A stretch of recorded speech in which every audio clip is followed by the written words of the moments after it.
nas veliku, najveću ove godine. I nemam reči kojima bih iskazao kao prvo zahvalnost svim našim partnerima iz Srbije. Kao što i znate, kompanija Sanders je počela sa radom u Srbiji 2012. godine i deo smo velike internacionalne kompanije koja se zove Avrio. Odluka da tako jedna velika firma investira u Srbiji je motivisala i nas ovde u Temerinu da pokažemo da je Srbija zemlja budućnosti sa perspektivom, posebno u sektoru poljoprivrede. Početak je bio jedan veliki izazov za nas. Kao što su kolege rekli, bilo nas je 11 ovde ispred jednog malog drveta.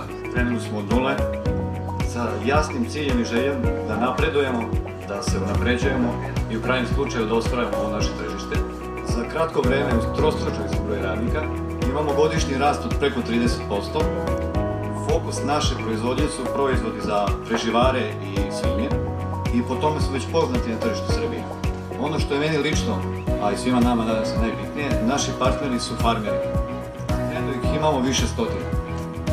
Velika razlika, a i dodatna vrednost koju Sanders Srbija pruža našim proizvođačima, tehničko praćenje rezultata na farmi, kao i preporuka za zdravo, ekonomski isplativo hranjenje životinja.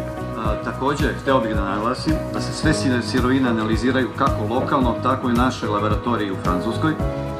Takođe, sirovine su odavde iz Temerina i iz Vojvodine, to naši snabdevači najbolje znaju. Centralna pozicija ove fabrike u Temerinu nam omogućava da imamo najkvalitetnije sirovine ovde oko nas, tako da smo zajednički sa našim partnerima iz Akserela doneli odluku da investiramo u Temerin i takođe znamo da sa strane Akserela dobijemo kvalitetnu podršku. Da zaključim, da ne bih više dužio, planovi su nam veoma ambiciozni i dugoročni, to je naravno proizvodnja zdrave hrane i ostvarivanje naravno najboljih rezultata.